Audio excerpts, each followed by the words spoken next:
Hello and welcome to the MPP Insider. I'm Mike Mino. We got a lot of news to catch you up on, so let's start it off with In the News.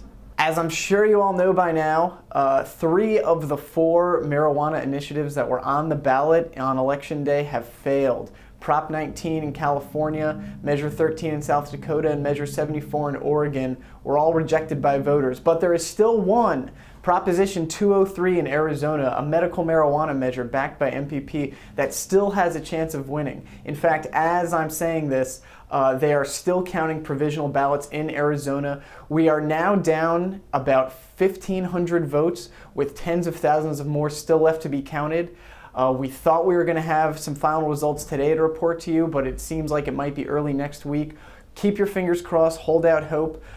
We have a good feeling about these provisional ballots coming in. If we get enough votes, Arizona is going to become the 15th state to pass medical marijuana.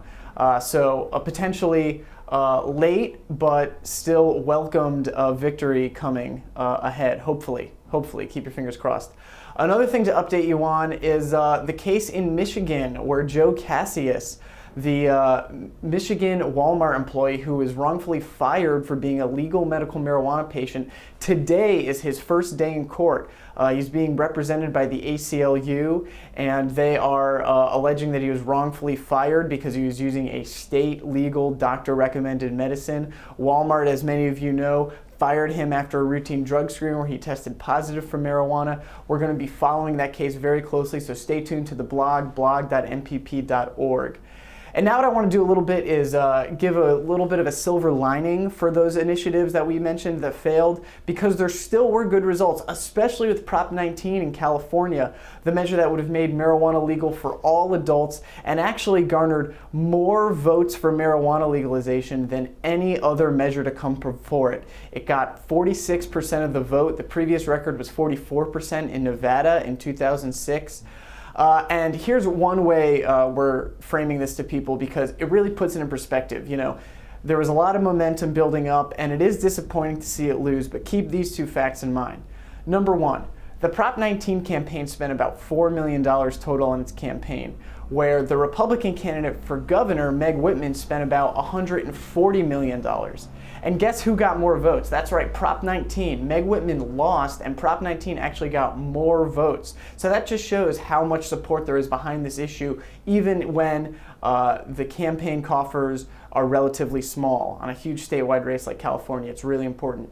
The other thing is a poll came out after Prop 19 showing that a majority of adults in California still think marijuana should be legal. Even people who voted against Proposition 19 and had some problems with the initiative think marijuana should be legal in California. And in fact, 44% think it is inevitable that marijuana will be legal. And this is the one I really love. If young voters had turned out in the numbers they typically do during a presidential election year like 2012, Proposition 19 would have been in a statistical tie with about 49% voting yes to 51% voting no. So these are huge signs going forward, not only of our progress nationally, but as we look to 2012, which MPP is doing more and more, when there's going to be a presidential election, when there's going to be young voters coming out to the ballot, when the demographics will be more in our favor. We think we have a real chance of victory with tax and regulated initiatives in states like California and Colorado. And we're also hoping to push medical marijuana initiatives in several more states then as well. So, you know, always moving forward, remaining vigilant, keeping in mind that the demographics long-term are in our favor. Support nationally is rising, opposition nationally is declining. So good things to look forward to. You can read about all the latest developments, as always, on our blog.mpp.org. You can check us out at Facebook and Twitter. And I think that's going to do it for us here on the MPP Insider. As always, I'm Mike Mino. Thank you for watching.